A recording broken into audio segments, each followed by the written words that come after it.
बर्बाद कर रही हो जो तुम्हारी कदर ही नहीं जानती।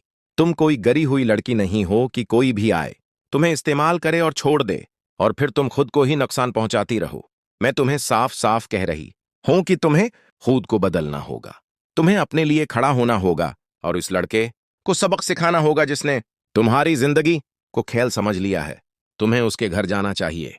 ये सुनकर सदफ हाथ जोड़कर राहा के कदमों में बैठ जाती है और कहती है, नहीं राहा, मैं ये नहीं कर सकती। अगर मैंने ऐसा किया तो मैं बर्बाद हो जाऊंगी। राहा यह सुनकर कहती है कि तुम पागल हो गई हो। अगर तुमने कुछ ना किया तो तुम पहले ही बर्बाद हो चुकी हो।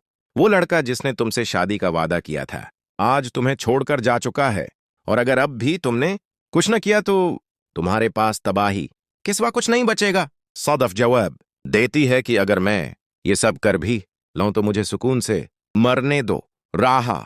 अब मेरे पास जीने की कोई वजह नहीं रही। ये सुनकर राहा हैरान रह जाती है और इसी दौरान सदफ गोलियां उठाकर अपने मीना में डाल लेती है। ये देखकर राहा के कदमों तले जमीन निकल जाती है। वो फौरन सदफ को थप्पड़ मारती है और उसके मुंह से गोलियां निकाल देती है। फिर उसका हाथ मजबूती से पकड़कर उसे रक्शे में बैठाकर घर ले आती है। जैसे ही दोनों घर पहुंचती हैं, नरमीन अपनी बेटी को जिंदा देखकर खुश तो होती है मगर फौरन सदफ को थप्पड़ मार देती है और कहती है कि तुमने हमारी इज्जत बर्बाद करने में कोई कसर नहीं छोड़ी।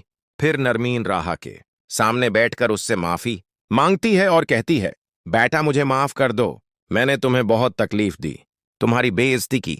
हालांकि कसूर तुम्हारा नहीं था, मैंने तुम्हें ही बर्बाद किया और आज तुमने मेरी बेटी की जान बचाई। राहा जवाब देती है कि वो मेरी बहन है, मैंने कोई एहसान नहीं किया।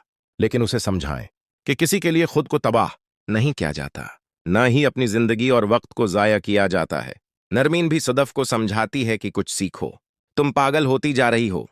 दूसरी तरफ एक बड़ा ट्विस्ट सामने आता है जहां जरीवन और वसीम एक खतरनाक चाल चलते हैं। जैसे ही जरीवन घर में दाखिल होता है, बुतूल जो पहले ही सब कुछ जान चुकी होती है उसके सामने अच्छा बनने की कोशिश करती है और आसिया को इशारा देती है कि यही सही वक्त है उन बाप बेटे को फंसाने का। लेकिन उन्हें नहीं मालूम होता कि जरीवन और उसका बाप पहले ही एक मंसूबा बना चुके हैं। वो दोनों माँ बेटी को अकेला पाकर उन्हें बेहोश करने और सारा सामान लेकर आज ही पाकिस्तान से फरार होने का मंसूबा बनाते हैं। जैसे ही जरीवन कोल्ड ड्रिंक देता है, आसिया